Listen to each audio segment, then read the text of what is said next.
അർജുന്റെ സ്മരണ ഓർക്കാൻ എന്തായിരിക്കും ഇനി മനാഫ് ഈ ഒരു 72 ദിവസത്തെ സ്മരണയ്ക്ക് വേണ്ടി ഉള്ള ഒരു സ്മാരകം? അങ്ങനെ എന്തെങ്കിലും ചോദിക്കുകയാണെന്നുണ്ടെങ്കിൽ എന്റെ ഇനി മുതലുള്ള എല്ലാ വാഹനത്തിന്റെ പേരും അർജുൻ നയിക്കും. ഹലോ, മനാഫിന്റെ ലോറിന്റെ എല്ലാ പേരും അർജുൻ എന്നാക്കും. ഇനി ഹലോ, എടുക്കാൻ പോകുന്ന ഓന് എല്ലാ വാഹനത്തിന്റെയും അല്ലേ?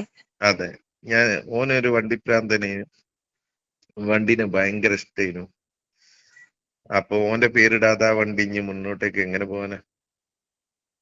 അതാണ് അങ്ങ് ജീവിതത്തിലുടനീളം അതെ ഇനി അർജുനെ സ്മരിക്കും അല്ലേ, അവിടെ വരുന്ന ഓരോ അതെ സ്റ്റാഫും. അതായത് അർജുൻ പോയെങ്കിലും അർജുന്റെ പേര് ഇന്ത്യ മൊത്തം ഓടും അല്ലെ. തീർച്ചയായും അർജുൻ ജീവിക്കും അല്ലെ എല്ലായിടത്തും. നമസ്കാരം ചേട്ടാ. ഏറ്റവും കൂടുതൽ ഇന്ന് സന്തോഷം അനുഭവിക്കുന്ന ഒരു വ്യക്തിയായിരിക്കും അല്ലെ മനാഫ് എന്ന് പറയുന്ന ഒരു വ്യക്തി? സന്തോഷം എന്തായാലും എനിക്കില്ല. ഓനെ ഈ രൂപത്തിൽ കിട്ടിയതിൽ സന്തോഷമില്ല, സമാധാനമുണ്ട്. ചേട്ടൻ ആദ്യത്തെ തന്നെ, അതായത് ആദ്യം ഈ ഒരു പ്രവർത്തനത്തിന്റെ തുടക്കത്തിൽ തന്നെ പറഞ്ഞിരുന്നു, അവനില്ലാതെ ഞാൻ ഇവിടുന്ന് പോകില്ല. അവസാനം വരെ ഇതിനോടൊപ്പം ഉറച്ചു നിന്നു. ഇന്ന് മലയാളികളെല്ലാം, ആദ്യകാലത്തിൽ വിമർശിച്ച മലയാളികളെല്ലാം ചേട്ടനെ ചേർത്ത് പിടിക്കുന്നുണ്ട്. ഇപ്പൊ എന്താണ് തോന്നുന്നത്? അല്ല, വിജയത്തിന്റെ ടൈമിന് കൂടെ നിൽക്കുന്നതിനെക്കാട്ടും പ്രധാനം വിജയിക്കുന്നതിന് മുമ്പ് കൂടെ നിൽക്കുക എന്നുള്ളത്. അതൊരു പ്രധാന പോയിന്റാ. വിജയിച്ചു കഴിഞ്ഞാൽ 100 ആള് കൂടെ ഉണ്ടാവും. ആ വിജയത്തിന്റെ ഒരു പ്രയത്നത്തിന്റെ സമയത്ത് ആരൊക്കെ ഉണ്ടായി കൂടെ എന്നുള്ളത്, ആ സമയം മുതൽ ജനങ്ങൾ കൂടെ ഉണ്ടാവണം, ഒരു പ്രയാസപ്പെടുന്ന ആളെ കൂടെ. അത് നമുക്കൊരു മെസ്സേജാ. എന്റെ കാര്യത്തില് കഴിഞ്ഞല്ലോ, എനിക്കിതൊന്നും ആവശ്യമില്ല. പക്ഷെ നമ്മൾ നാളെ മുതൽ നമ്മളെല്ലാരും ശ്രദ്ധിക്കേണ്ട ഒരു കാര്യമുണ്ട്. ഒരാളെന്തോ കാര്യത്തിൽ പ്രയാസപ്പെടുന്നുണ്ട്. ഒരു ലോറിക്കും വേണ്ടിയിട്ടാണ് ഈ മനാഫ് കളിക്കുന്നതെന്ന് പറയുന്നത്. ആ കർണാടക ഗവൺമെന്റ് 1 കോടി റുപ്യ മുടക്കാനില്ല എന്ന് പറയുമ്പോ, 1 കോടി റുപ്യ മുടക്കാനില്ല എന്ന് പറയുമ്പോ, സ്വന്തം പൊര വിറ്റിട്ടായാലും 1 കോടി തരാന്ന് ഒരാള് പറയുമ്പോ അതിലെന്തെങ്കിലും കാര്യം ഉണ്ടാവുമെന്ന് മനസ്സിലാക്കണം. അതാണ്, അങ്ങനത്തെ ഒരാളെ മുന്നിൽ നിൽക്കുകയാണെന്നുണ്ടെങ്കിൽ ഓന്റെ കൂടെ കൂടണം. ഓന്റെ ദുഃഖത്തിൽ പങ്കുചേരണം. ഓന്റെ പ്രയാസം എന്താ തീർത്തു കൊടുക്കാൻ കൂടണം. എനിക്ക് അതൊക്കെ ഉള്ളൂ പറയാന്. തീർച്ചയായും ചേട്ടാ. ഇപ്പൊ ഒരുപാട് പേര് പറയുന്ന പല പ്രതികരണങ്ങളും, മനാഫിനെ പോലെ ഒരു കൂട്ടുകാരൻ നിങ്ങൾ സമ്പാദിക്കണം എന്ന് പലരും പല ഇതിലൊക്കെ പറയുന്നുണ്ട്, പല പ്രതികരണങ്ങളായി രേഖപ്പെടുത്തുന്നുണ്ട്. അതിനോട് എങ്ങനെയാണ് ചേട്ടൻ പ്രതികരിക്കുന്നത്? അല്ല, ആ വേർഡ് ഞാൻ പലവട്ടം കേട്ട വേർഡാണ്. മുന്നേ പല പ്രാവശ്യവും പല സ്ഥലത്തും ഞാൻ എന്റെ ക്യാരക്ടറാണെന്ന് തോന്നുന്നുണ്ട് അതിന് അങ്ങനത്തെ ആ വേർഡ് എനിക്ക് സുപരിചിതമാണ്. എന്നെ പോലത്തെ ഒരു ഫ്രണ്ട് കിട്ടണം എന്നുള്ളത്. അർജുനുമായുള്ള മനാഫ് എന്നൊരു വ്യക്തിയുടെ ബന്ധം, അത് വെറുമൊരു മുതലാളി, ഒരു തൊഴിലാളി എന്നുള്ളൊരു ബന്ധമല്ല, അതിനേക്കാൾ വലിയൊരു ആത്മബന്ധം അതുണ്ടെന്ന് ആദ്യമേ തന്നെ മനാഫ് പറഞ്ഞിരുന്നു. ഇന്ന് അത് തെളിയിക്കപ്പെട്ടിരിക്കുന്നു എന്ന് തോന്നുന്നുണ്ടോ? തീർച്ചയായിട്ടും. ഞാൻ ആ ബന്ധം എന്ന് പറഞ്ഞാൽ എന്റെ കടമയാണ് അത്. ഹലോ, ഞാൻ എന്റെ കടമ നിർവഹിക്കാൻ വേണ്ടിയിട്ട് മുന്നിട്ട് നിന്നു. അതിന്റെ പിന്നില് ഒരുപാട് പ്രയാസങ്ങൾ നേരിടേണ്ടി വന്നു. അതിപ്പോ ഒന്നും നോക്കിയിട്ട് കാര്യമില്ല. പക്ഷെ എന്താന്ന് കഴിഞ്ഞാല്, ആര് വിശ്വസിച്ചാലും ഇല്ലെങ്കിലും, ആര് എന്നെ പറ്റിയിട്ട് എന്ത് വിശ്വസിച്ചാലും ഇല്ലെങ്കിലും, അർജുൻ അറിയാം, 100% അറിയാം. അതേമാതിരി എന്റെ എല്ലാ സ്റ്റാഫുകൾക്കും അറിയാം, ഓല മുതലാളി അങ്ങനെ വിട്ടു പോണ കൂട്ടത്തിലോ തോറ്റു പോണ കൂട്ടത്തിലോ ഉള്ള അല്ല. ഹലോ, ഞാൻ പോവില്ല. ഞാൻ ഇനിയിപ്പോ 2 കൊല്ലം ഇവിടെ നിൽക്കേണ്ടി വന്നാല് നിക്കാൻ തയ്യാറാണ്. ഞാൻ പൊരുതാൻ തയ്യാറാണ്. ഗംഗാവലി പോയ മൊത്തം ഞാൻ എന്താക്കും, മണ്ണ് മാറ്റിച്ചിട്ടേ വിടുള്ളൂ. ഇനി കർണാടക ഗവൺമെന്റ് ഭാഗ്യം അർജുനെ കിട്ടിയത്, അല്ലെങ്കിൽ ഞാൻ ആ ക്ലീൻ ആക്കി വിടും. തീർച്ചയായും. ഈ അർജുന്റെ കുഞ്ഞിനെ സ്വന്തം മകനെ പോലെ നോക്കും എന്നൊരു പ്രസ്താവന കേട്ടു. എങ്ങനെയാണ് അതിനോടുള്ള ഒരു പ്രതികരണം? അതിപ്പോ വലിയൊരു സംഭവം ഒന്നുമല്ല. ഹലോ, അത് നമ്മളെ കടമാണ്. ഹലോ, എനിക്ക് 3 കുട്ടികളാണ്. ആ കുട്ടികളെ കൂടുതൽ ഒരു കുട്ടി കൂടിയോ? ഹലോ, അതിലിപ്പോ ഒരു വലിയ അത്ഭുതമൊന്നും എനിക്ക് തോന്നുന്നില്ല. പക്ഷെ ഹലോ, ആ കുട്ടി എന്റെ കുട്ടിയല്ലേ.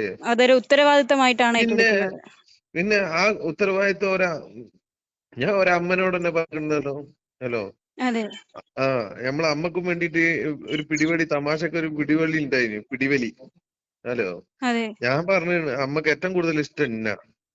ഹലോ, അങ്ങനെയാണ് നമ്മളാ ബോണ്ടിങ്. ഹലോ, അതുകൊണ്ട് ആ ഫാമിലി എന്നോ നമ്മളെ ഫാമിലി ആയതാ. അർജുൻ മരിക്കുന്നതിന് മുമ്പേ ആ ഫാമിലി നമ്മളതാണല്ലോ. അതുകൊണ്ടാണല്ലോ നമ്മൾ അവനക്ക് നല്ല ശമ്പളവും കൊടുത്തതും അവന്റെ എല്ലാ കാര്യങ്ങളും ചെയ്തീനത്. തീർച്ചയായിട്ടും. അതിലിപ്പോ ഒരു പുതുമ ഒന്നുമില്ല. മനാഫ് എന്ന് പറയുന്ന വ്യക്തിക്കെതിരെ ഒരു വ്യക്തിപരമായിട്ടുള്ള നിരവധി വ്യക്തിഹത്യകൾ, അതുപോലെ തന്നെ താങ്കളുടെ ബിസിനസ്സിനെയൊക്കെ വളരെ തെറ്റായി ആരോപിച്ചുകൊണ്ടുള്ള ആരോപണങ്ങൾ വ്യാജമായി തന്നെ പ്രചരിച്ചു. ഇന്ന് അതൊന്നും ശരിയായിരുന്നില്ല എന്ന് പലരും ഓർക്കുന്നുമുണ്ട്. ഇതിനെതിരെ നേരിട്ട സൈബർ അറ്റാക്കുകൾക്കെതിരെ ഏതെങ്കിലും തരത്തിൽ നിയമ നടപടി കൊടുക്കാൻ ഏതെങ്കിലും തരത്തിലുള്ളൊരു ചിന്തയുണ്ടോ? തീർച്ചയായിട്ടും ഞാൻ നേരിട്ട് തന്നെ കോഴിക്കോട് കസബ സ്റ്റേഷനിൽ പോയി പരാതി കൊടുത്താണ്. പോലീസ് സ്റ്റേഷനിൽ എന്നോട് പറഞ്ഞത് പരാതി സ്വീകരിക്കാൻ കഴിയൂല, FIR ഇടാൻ കഴിയില്ല. ഞാൻ ചോദിക്കുന്നത് എന്ത് നിയമമാണ് ഇവിടെ ഉള്ളത്? ഈ ഞാൻ വീഡിയോ കൊണ്ടുപോയി കാണിച്ച് ഇതിനേക്കാളും വലിയ തെളിവ് എന്താ ഉള്ളത്? എനിക്കെതിരെ പറയുന്നതും എന്റെ മതത്തിനെതിരെ പറയുന്നതും എന്റെ മരിച്ചുപോയ വാപ്പക്കെതിരെ പറയുന്നതും ഇങ്ങനെയുള്ള ഈ വീഡിയോസ് കൊണ്ടുപോയി കാണിച്ചിട്ട് എനിക്ക് നീതി കിട്ടുന്നില്ലെങ്കിൽ എന്ത് സംവിധാനം നമ്മളെ അപ്പൊ നിയമ നാട്ടിലുള്ളത്? നടപടിയായിട്ട് പോയിരുന്നു അല്ലെ? നിയമ നടപടിക്ക് പല ശ്രമിച്ചിരുന്നു. ആകെ ഞാൻ 5 ദിവസം നാട്ടിൽ ജീവിച്ചത്, 2 അതെ. പ്രാവശ്യമായിട്ട് ഈ ഇടയില്. ഓക്കെ. ഇതിനായിട്ട് ഞാൻ പോയിട്ട് എന്റെ ഒരു ദിവസം 2 ദിവസം 3 ദിവസം എല്ലാ ദിവസവും ഈ 5 ദിവസവും ഞാൻ എന്താക്കിക്കുന്നു, സ്റ്റേഷനിൽ കയറി ഇറങ്ങിയിരിക്കുന്നു. പക്ഷെ നമ്മളെ സംവിധാനം ആ കാര്യത്തിൽ ഒരു പ്രത്യേകിച്ച് പറയുമ്പോ ഞാനൊരു യുദ്ധമുഖമായിട്ട് എനിക്കിത് ഫീൽ ചെയ്യുന്നു. ഞാനൊരു യുദ്ധമുഖത്താണുള്ളത്. ഞാൻ എന്റെ എന്താ പറയാ ഉപാധി, അതേമാതിരി എന്റെ ഒരു ജോലിക്കാരന് ഇവരൊക്കെ നഷ്ടപ്പെട്ട് എന്റെ എല്ലാ സമ്പാദ്യം നഷ്ടപ്പെട്ട് ഞാൻ എന്നിട്ടും പൊരുതി നിൽക്കുന്ന സമയത്ത് ഇന്ന ഒരു തരത്തിലും കോഴിക്കോട് കസബ പോലീസ് സ്റ്റേഷനിൽ ഒരു സഹായം ഉണ്ടായില്ല. പകരം ഞാൻ ഇനി പല പല പ്രയാസത്തിൽ പെട്ടു. എന്റെ സ്ഥാപനത്തിൽ കയറി 40 ലക്ഷം ഉറുപ്പിന്റെ മരം ഒരാൾ കട്ടുണ്ടായി ഈ സമയത്ത്. ആലോചിച്ച് ഈ സമയത്ത് അർജുന് വിത്ത് തെരച്ചിലായിരുന്നപ്പോഴാണോ ഇങ്ങനെ സംഭവിച്ചത്? ആയിരുന്നപ്പോ വിത്ത് തെളിവ് ഞാൻ കൊണ്ടുപോയി കൊടുത്ത്, വീഡിയോസ് കൊടുത്ത്, ഒരു ഗുണ്ടായിസ് ആയിട്ട് ഒരു ടീം ഇറങ്ങിയിട്ട് ഞാൻ ഇതൊക്കെ ചെയ്തിട്ട് പോലും എന്നെ സഹായിക്കാന് ഒരു പോലീസും വന്നിട്ടില്ല. ഇതാണ് നമ്മളെ. കസബ പോലീസാണ് അല്ലെ? എവിടെയാണോ പരാതി അതെ കൊടുത്തത്? അതെ അതെ അതെ.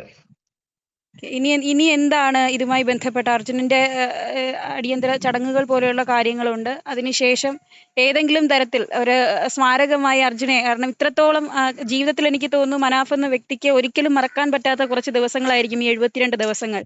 ഈ ദിവസങ്ങൾ എന്നും സ്മരിക്കാൻ ജീവിതത്തിൽ ഏതെങ്കിലും ഒരു വാഹനത്തിനെങ്കിലും അർജുന്റെ പേര് കൊടുക്കുക, അത്തരത്തിൽ എന്തെങ്കിലും ഒരു സ്മരണയുണ്ടോ? അങ്ങനെ എന്തെങ്കിലും ചോദിക്കുകയാണെന്നുണ്ടെങ്കിൽ എന്റെ ഇനി മുതലുള്ള എല്ലാ വാഹനത്തിന്റെ പേരും അർജുൻ നയിക്കും. ഹലോ, മനാഫിന്റെ ലോറിന്റെ എല്ലാ പേരും അർജുൻ എന്നാണ്. ഇനി ഹലോ, എടുക്കാൻ പോകുന്ന ഓന എല്ലാ വാഹനത്തിന്റെയും അല്ലെ? അതെ, ഓനൊരു വണ്ടിപ്രാന്തനെയും വണ്ടിനെ ഭയങ്കര ഇഷ്ടേനു. അപ്പൊ ഓന്റെ പേരിടാതെ ആ വണ്ടി ഇനി മുന്നോട്ടേക്ക് എങ്ങനെ പോവാനാ? അതാണ് അങ്ങ് ജീവിതത്തിലുടനീളം അതെ ഇനി അർജുനെ സ്മരിക്കും അല്ലെ? അവിടെ വരുന്ന ഓരോ അതെ, സ്റ്റാഫും. അതായത് അർജുൻ പോയെങ്കിലും അർജുന്റെ പേര് ഇന്ത്യ മൊത്തം ഓടും. അല്ലെ? തീർച്ചയായും അർജുൻ ജീവിക്കും അല്ലെ എല്ലായിടത്തും.